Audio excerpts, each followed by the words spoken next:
Good morning. I'm Carlos Phillips, Greenville Chamber's President and CEO. Thank you for joining us this morning for our Community Matters series. We host these webinars every Tuesday and Thursday at 10 a.m.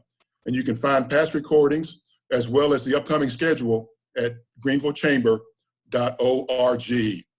Before we get into the webinar, I'd like to share a couple of housekeeping items with you. First, all attendees should be on mute right now. So you can let your dogs bark and your kids yell and scream.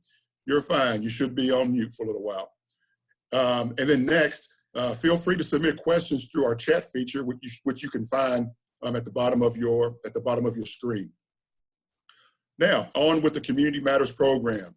We are especially excited this morning for an update on the state of the Palmetto State from South Carolina's 93rd Lieutenant Governor, Pamela Evette.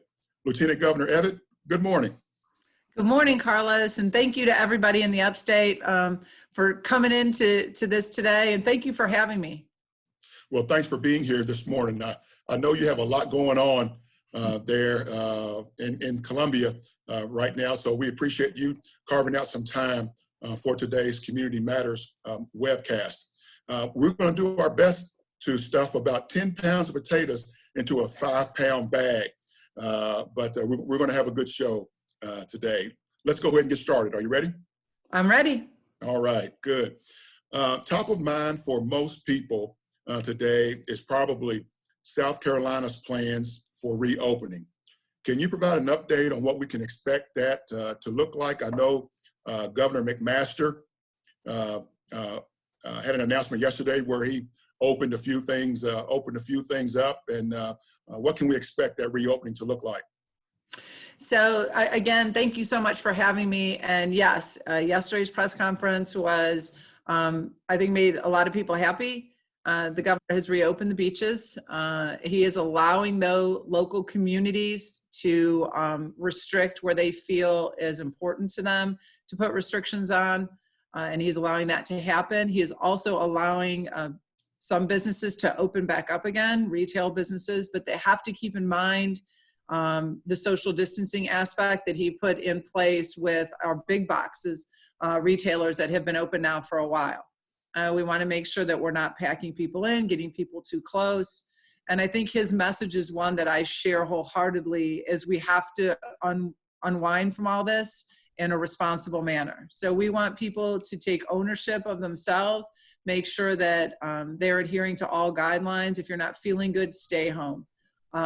You know, we're asking all of our retailers to look at what the guidelines from the CDC are about keeping people in confined spaces and making sure you're only letting in so many customers at a time. And I think as long as we do that, we're going to see a successful rollout. He is looking to the president. Our governor has been talking with the White House multiple times a week.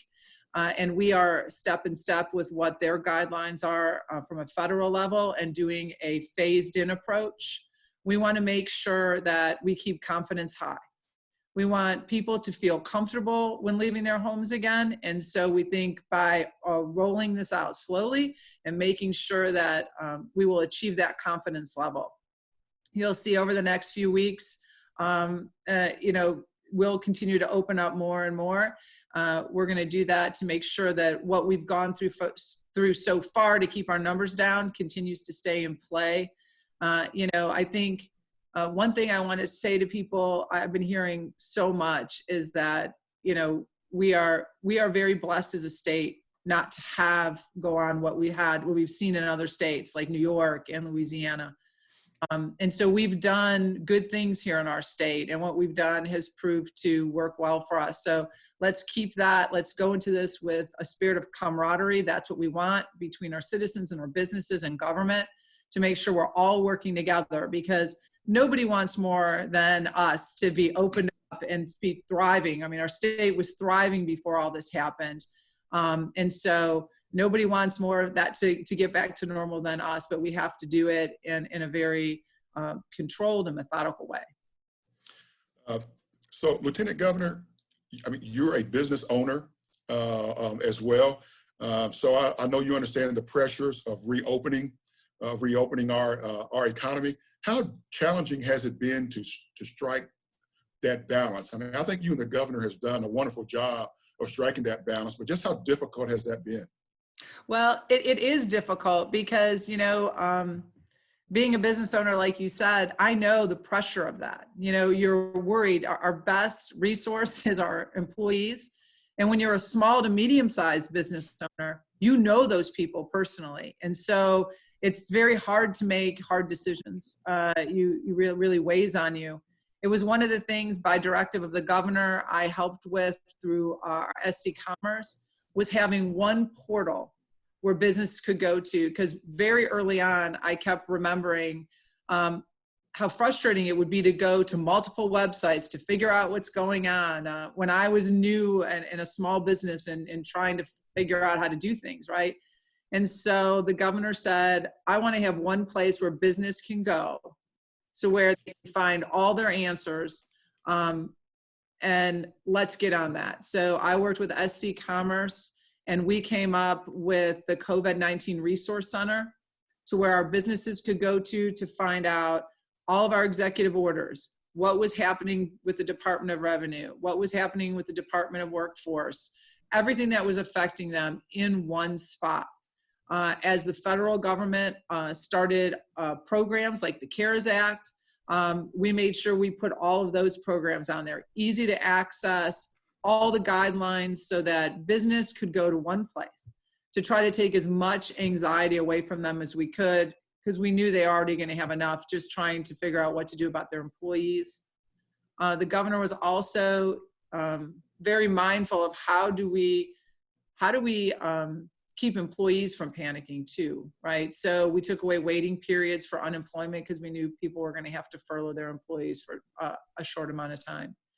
He made it very clear he wanted the information to get out in the to lead with information. So letting businesses know that by having to make the hard decision to lay off, that it wouldn't affect them. Because, you first have to decide, am I going to lay off my employees? And then you think, oh my goodness, how is this going to affect me come the end of the year? And so he wanted to make sure he relieved anxiety that way. So it was good being able to work with a governor who really brought the business community in, because all the things that were going through my mind were things we were addressing step in step. Well, again, I applaud you and the governor for your leadership and your efforts to reopen South Carolina's economy. The governor announced yesterday Accelerate SC, which is a group of business leaders from throughout the state that will assist in the reopening, provide valuable information. Can you give us a deeper look into that Accelerate SC group? Yes. So Accelerate SC is going to be a group of business leaders. We want representation from all over the state and from different sectors of the economy. So we have law enforcement involved, we have education involved, we have business leaders involved, we have government involved from a state and local perspective. And we're all going to come together and look at what did we see when things were, at the beginning of COVID-19,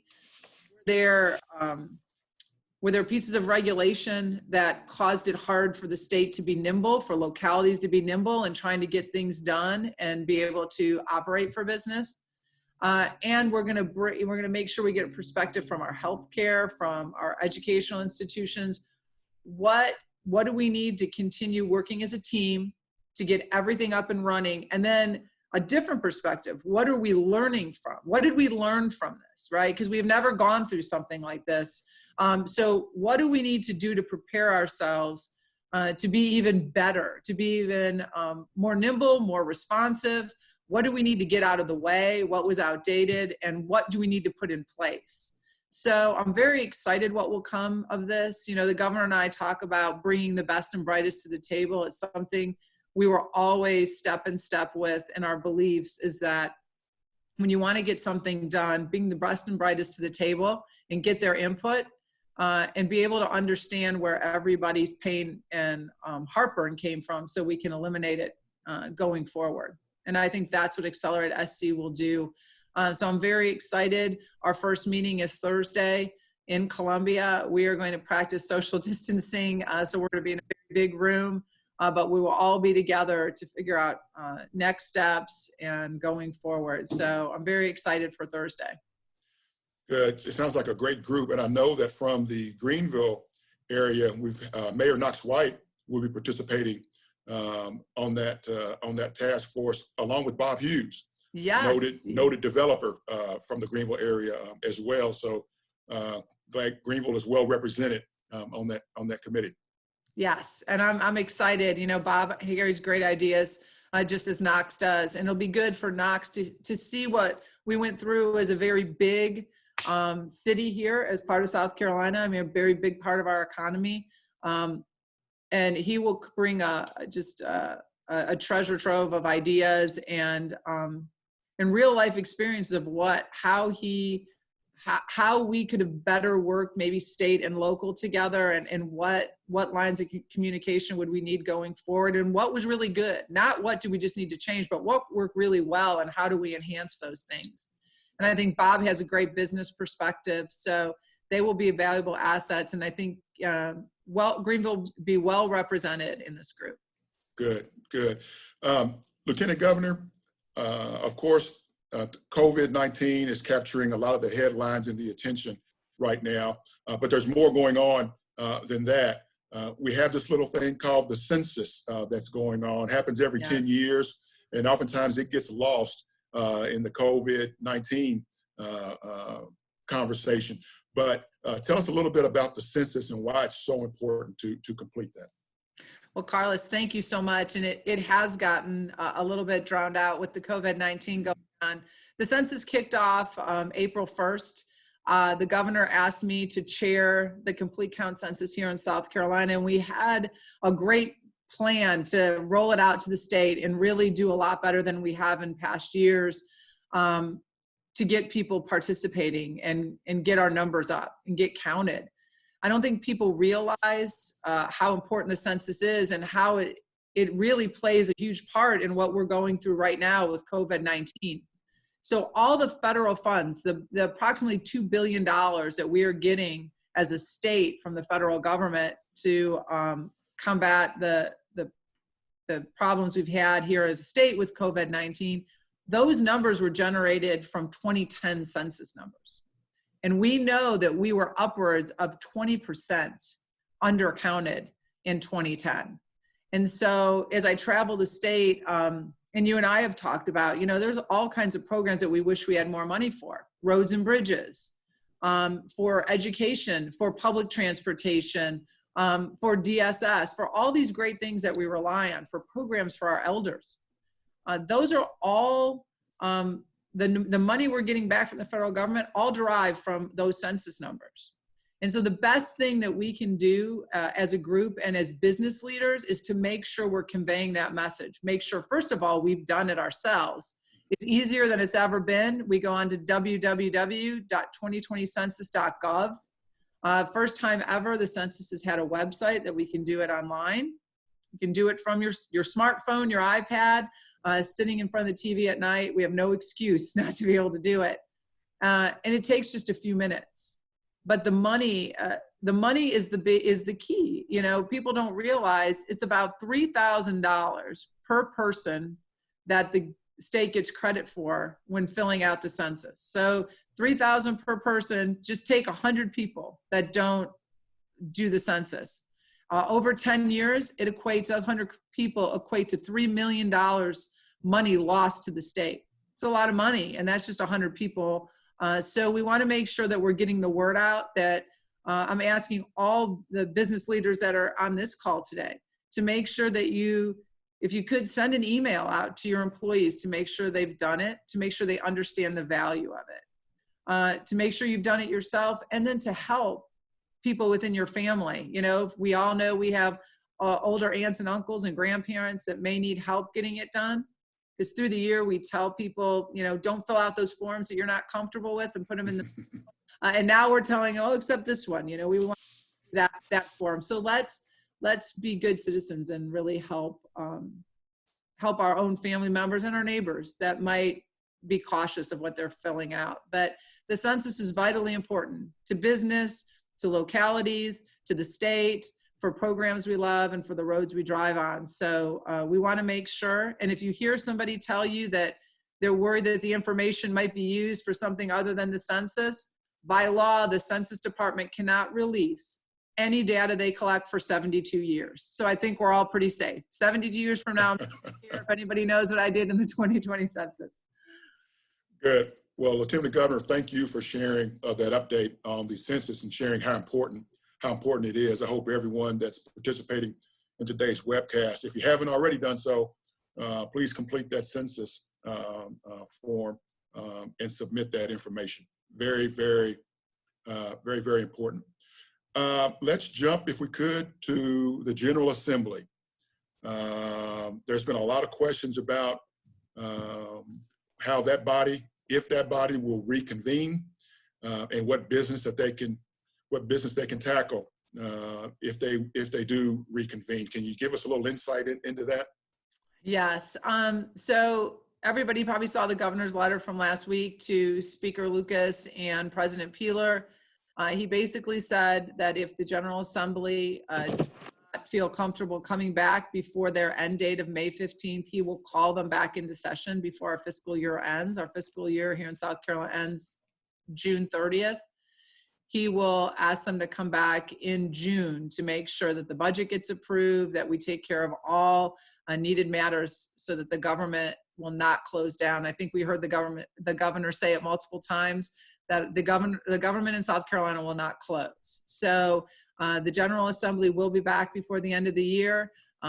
If it has to be by directive of the governor, but we have really good people down in Columbia, and the General Assembly does work really hard. I have had the pleasure now of working with them for a year and a half, and they are all very focused and tied into their communities, and they want to make sure that they have a budget that will work for the state, especially now in this time as we're coming out of this COVID-19. So I don't see that being a problem. I think everything will be running just perfectly in Columbia. It may not be till June. They may not come back till June, but everything will be done by the end of the fiscal year.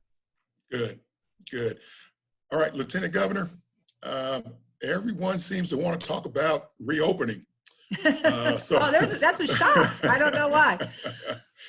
Try to give a well-rounded presentation here, and everybody wants to go back to reopening. So let's pivot just a moment. We have a question that says, logic would say the best path to a responsible reopening is having testing available to all. So that we know what we're dealing with. What are South Carolina's plans on testing?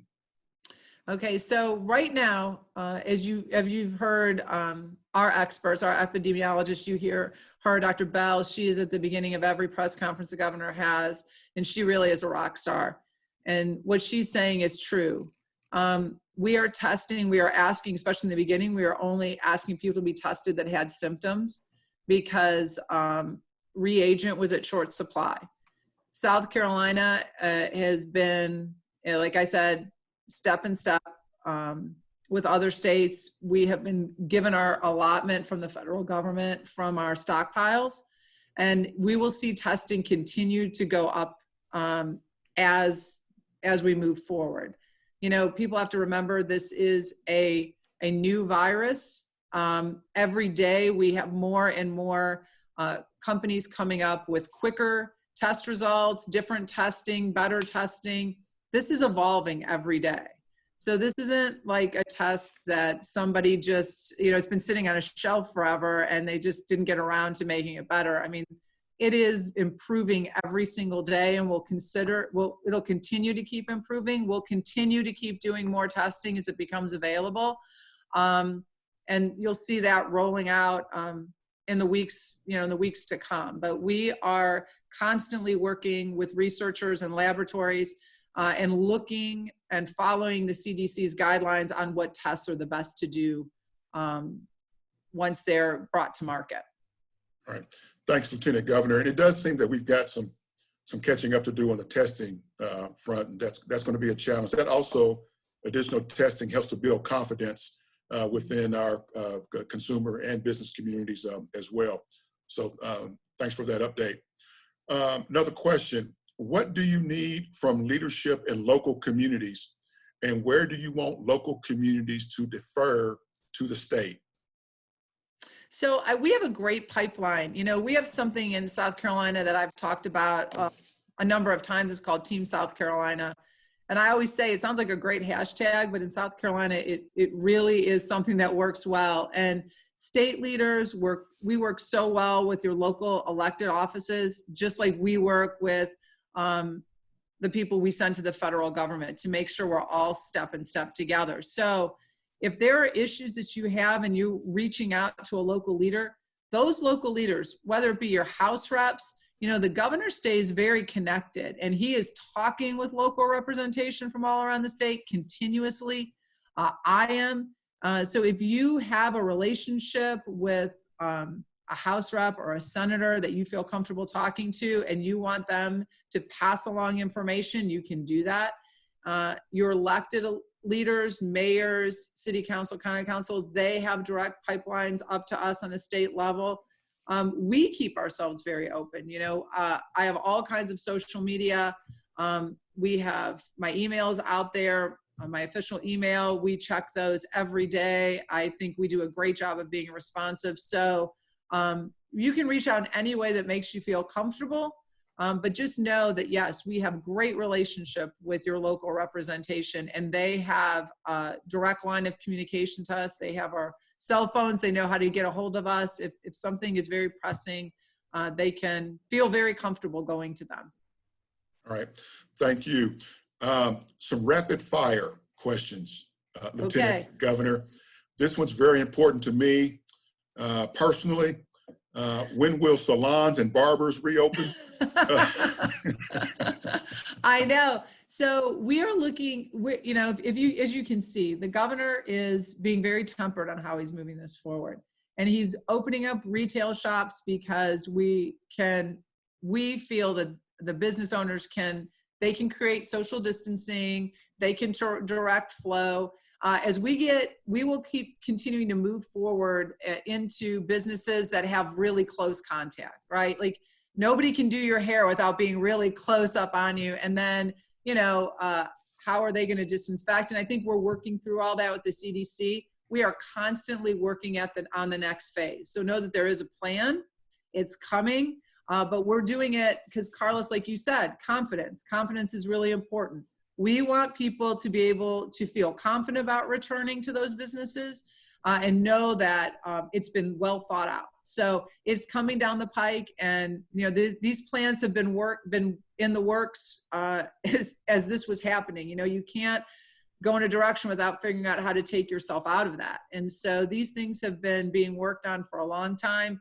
And as we fine tune them, we'll start opening up other sectors. I know, Carlos, you look like you need a cut. Yeah, I do. But I think my barber has been deemed essential. So I think we're going to be fine. I have a 21-year-old that looks like he's the abominable snowman. He could be a Yeti. I'm with you guys. We're all feeling that pain. Trust me. All right. Another question that's near and dear to my heart, because I have kids at home that are making a lot of noise. They're driving me crazy, and I can't help them with their homework. I don't understand it. So when will we hear about schools reopening? Okay, that is a great question, and I'm with you. I have a whole new respect for parents that choose to homeschool, and I've always had a great admiration for teachers. But you know, teachers, you know, we hear you loud and clear now, right? Parents do, but. I think we'll be hearing something. The governor is going to hold another press conference on Wednesday, I believe, and I think we'll be getting an update then. I know that they've been constantly in the works to try to figure out what we should be doing with our schools, as well as all the programs that go with our schools. So again, we want to make sure everything is thought through. We want to make sure that we'll be able to continue providing meals, things like that I've been so fortunate that we've been able to do. I think it's been such a testament to our state. I think we saw Senator Scott talking about it, just how good it was that as a state we made sure we pulled together to make sure that kids that rely on being in school for food and that we're continuing to provide that for them. So I think we should hear something on Wednesday Director Spearman, Superintendent Spearman is working closely with the governor as she has through this entire time that the schools have been diverted to teleschool. Good, good. Lieutenant Governor, we have several other questions for which we don't have time to answer on this call, on this webcast, but questions about upcoming elections, and also some questions about housing, evictions, and what have you. And we're going to capture those questions, and we're going to send those to you for you to respond, and then we'll get those answers back out to the attendees on today's call. Does that sound good? That sounds wonderful. I know 30 minutes seems like a long time, but it goes by very quick. So I want to make sure that everybody feels comfortable and confident. So please, if you have questions and we didn't get to them today, give them to Carlos. Carlos and I talk a great deal. I have a lot of admiration for him and what the Greenville Chamber does. So please get those questions to me. We'll get them answered and get them back to you. Feel free, if you have questions you think of in a week, reach out to my office. I want to make sure you realize, as your Lieutenant Governor, I'm very honored to have that position, and I want to make sure that we're answering your questions just as quick as we get them in. Thank you, Lieutenant Governor. We do have time for what we call a message of hope. And I am one who, while the past few weeks have been quite challenging for our community and for our businesses, I am hopeful that we will return to our winning ways here in Greenville, throughout South Carolina and the country. If you had a message of hope to leave with attendees on today's webcast, what would that message be? Well, I do. I've always been a glasses half full kind of person. I think you know that, Carlos. And I think, the sun is shining today. Our beaches are opened. We're opening up business, and we are part of a community and a country that is very pro-business. So if you're on this call, you're probably a business person, and you're probably feeling a little nervous about what has happened in the past few weeks, but know that the leadership you have in place, we are there for you, and we're listening to you, and things are going to be good. We were a state that was thriving going into this, and we will thrive coming out of it also. We had good reserves set up. We are not going to be impacted, like maybe some other states are. So feel fortunate where you are and that you call South Carolina home. Know that we're going to be with you every step of the way, and we'll be fighting for you and for every resource that we can get to you until we're back up and running, and this is just a faint memory. Good. Thank you. Thank you, Lieutenant Governor, again for being here today. And I want to thank all of our participants for joining us on today's webcast as well. A recording of today's webcast will be shared on the Greenville Chamber's website, so be on the lookout for that, and tell all your friends about it as well. Don't forget that this is part of an ongoing series. On Thursday at 10 a.m., we will host a global discussion on what we can learn from companies with an international presence. That promises to be an interesting session, so please tune in for that. Again, thank you for joining us today. Have a great day.